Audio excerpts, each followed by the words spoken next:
One new English lover asks me that where will I start English from?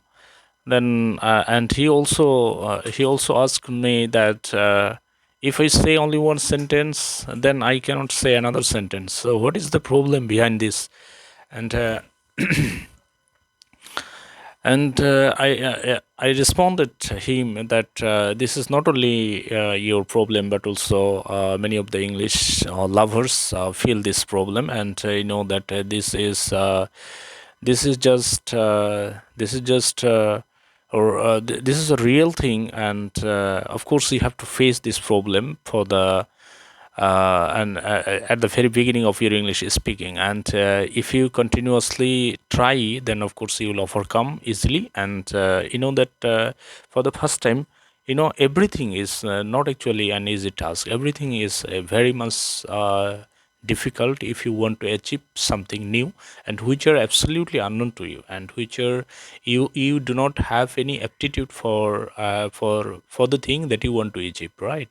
And suppose you are a man of mathematics, then of course, and you never tried speaking English, then of course if you suddenly want to start English speaking, then of course it will be very much harder for you at the very beginning. And after if you continuously um, practice, if you continuously study, or of course you have to be dedicated to learn English, okay? And you have to sacrifice your valuable time to achieve this competency in English, and gradually you will be fluent in English speaking. And it will take time actually, because you know that you are not a man of English, and you actually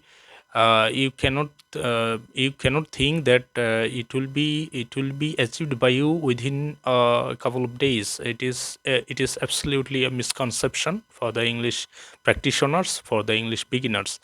And if you have a little bit of confidence that you can do, or you can achieve competence in English, only you have a little bit of confidence, then of course you can build up your confidence gradually.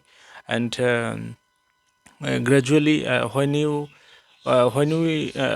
will reach in one stage at the time, just you will think that it will be possible for you to speak in English on any topic. Suppose you have reached one place, and which place is very much comfortable for you. I'm just going to say that your English speaking reaches one place, okay? And that means you reach to one step, and then of course you should try to achieve another step, like you are able to speak in English now, but when you start listening English speaking at the time, just you sometimes do not understand different kind of English phrase, different kind of speech of the famous English speakers, because you know that the famous speakers try to use some uncommon words which are not actually common to the new English practitioners. And if you can develop vocab, then of course you'll understand. And if of course you have to identify your problems, and where is your problem, you have to identify by yourself. And suppose you identify your problems, and then of course you will try to say, or try to write your problems, and then of course try to solve your problems. And by this way, just you can identify your problems, and you can solve your problems, and try to identify first, and then try to solve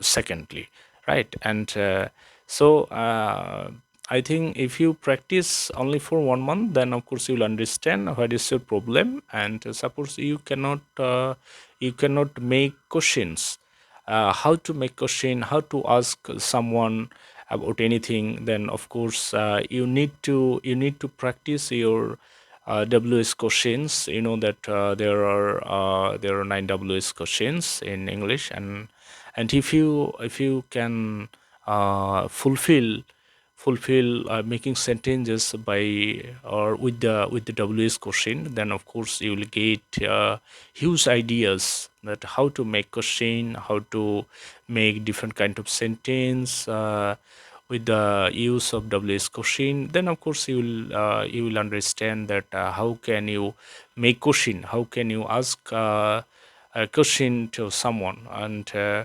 And you know that there are 3 ways of making question.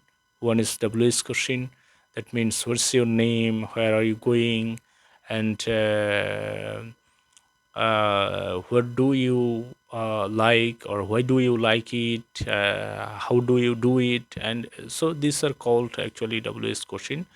And another question can be made by you. And you know that there are modal auxiliaries, and there are many modal auxiliaries, and by which you can also ask something to someone. And modal auxiliaries means can, could, shall, should, will, would, must. And actually there are many modal auxiliaries, and they are also very needful for the English practitioners. And suppose you want to ask that, can you tell me the way of going to Dhaka, going to your neighboring district. And of course you have to use the modal auxiliary can, right? And another thing, suppose you want to know about someone's future, then of course you have to know the use of shall or will. Okay. And suppose will you go there after a few days, and shall I be your friend? Okay. And there are many actually questions can be asked by modal auxiliaries. And also there are tense auxiliaries also. And there right, emissor, wasser, have, has, had, and actually do, does, did. And these are also called auxiliary verbs.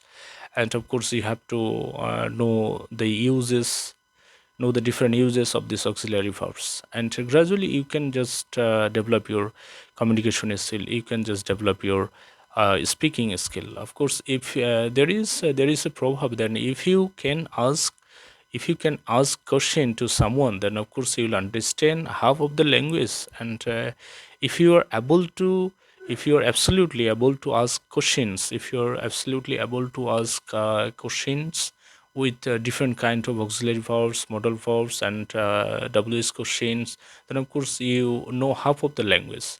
That means you know half of the English language. So try to learn different kind of auxiliaries and their uses, and try to learn many modal auxiliaries and their uses. And of course try to learn the uses of WS question and their uses, and try to make many many sentences. And they will absolutely help you to improve your English. Thank you.